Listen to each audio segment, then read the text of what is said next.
Hey guys, welcome back to another video. Today we're going to be looking at this Craftsman LT1000. Bit of a story. Bought this one last year for resale. Did quite a bit of work on it actually. The engine crankcase was full of gasoline. I mean, dipstick was supposed to be about 1.5 inches from the bottom, the level of the oil. It was like 6 inches up the dipstick. It was full of gas. But so I drained that out, cleaned it out, and got some fresh oil in there, and I set the valves on it. I did a number of different things on this. I put a new drive belt on it, put tubes in the back tires, sharpened, balanced the blade, cleaned the deck out. I did a bunch of stuff, got it ready, and it was just the end of the season, so it wasn't quite ready to go up on the lawn, so I just put it in the backyard. I got a call the other day, customer is interested in purchasing this machine, so I brought it in the shop here to just give her a once over, make sure everything is good. So basically I'm just going to do a little spring inspection. Unfortunately, all the footage I shot of doing all the work on this machine, I have no idea where it is. I can't find it. So all the work's been done. It's just going to be a quick checkup. We'll start from the start. All my riding mowers, I take the batteries out and I put them in the shed, and I put I have like a charging area that I charge batteries, so I just move a trickle charger from battery to battery once in a while, just make sure that everything stays maintained, doesn't freeze, fully charged. So this battery's good to go. First thing you want to do in the spring when you get your lawn tractor out of storage is you want to make sure you clean the terminals on your battery, clean the terminals on the cables, tighten everything up, make it good and snug. You're golden there. I don't like squeaky, rattly, noisy equipment, so everything that moves usually gets a little shot of at least spray grease. Something on there to stop it from squeaking. These seat switches, these plates are notorious for squeaking. So I put a little spray lube on there. Now it's nice and quiet. Anything that pivots, anything that moves. This pivot, that all got lubricated. It's a hydrostatic version. This is a nice model actually. It's a really nice tractor. Craftsman did make excellent equipment. So like I said, the deck's all been gone over. I took another look at it. Everything's still good. I inspected the belts. There's no cracks because I did that last time. So you should always inspect, crawl underneath, have a look. Check your belt for cracks. Check it for wear. There's usually at least two. One's a drive belt, and one is going to be the deck belt. Check them both. This tractor has grease fittings on the front end. One right there for the spindle. And there's a grease fitting somewhere. Anyways, there's a grease fitting on the hub. There it is. I think that's it. I can't see. Yeah, I think that's it. But that greases the spindle, the bushings in the wheels. So I just top them up. There's no grease fitting on this pivot. On some John Deere models they have it. This model is just pressed, it's stamped steel. It's all put together, so I just sprayed some spray lube in it.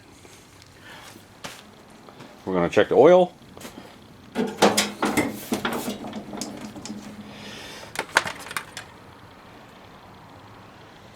It is super clean, and it's right at the full mark. Literally, I changed the oil and filter on this thing last year. I fired it up and I drove it into my backyard and parked it. So that's all it's got on it. New fuel filter's already installed. Fuel shutoff switch. Guys, if you don't have one of these on your tractor, put one on. If your fuel tank is like this and it comes down in a hose and a filter straight to the carburetor, do yourself a favor and put an inexpensive fuel shutoff valve in it. That's what happened with this. The weight of all this fuel overcame the needle and seat in the carburetor, and it filled the entire engine full of gasoline. So when I pick up a ride mower, if it doesn't have one of these, I cut the line and put one in. Actually, I think I put all new line on this too. Looks nice and shiny and new. Oil filter's new.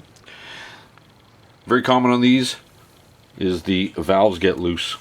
Well, they wear over time. It's maintenance to adjust them. Nobody ever adjusts them. So every one of these that I get that's overhead valve, I don't know the history on, I'll pull that valve cover off, the tappet cover, and take a look. Let's have a look at the air filter. If it needed one last year, I imagine I would have put one in. That's not too bad. Looks pretty good. No dust coming out of it. Good to go. That one's got some life left in it. And I did fire it up and drive it in here, so it runs. I know it runs good. Pretty sure that's got a new spark plug in it. Can't see it. Yep, brand new spark plug. That was in last year. Oil's at the correct level, which tells me I remembered to shut that valve off over there. And the fuel didn't fill the engine up over the winter. Check the tire pressures. The front tires were just a couple of pounds low. Typically, it's 14 or 15 pounds on the front tires and 10 to 12 pounds in the back. Check the sidewall of your tires. It's written on there somewhere.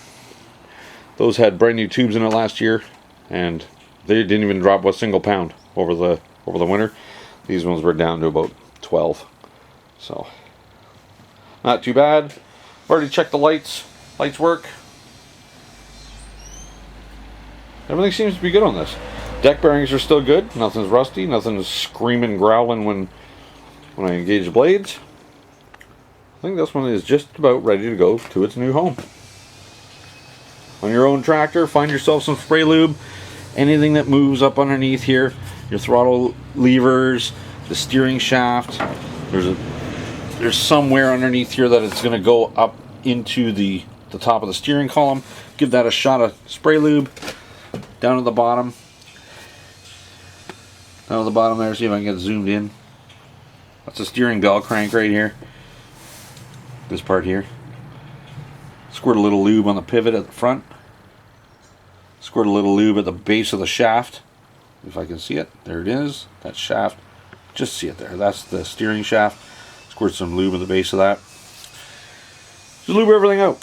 Everything will run smoother, longer, and if you take care of your equipment, it'll take care of you.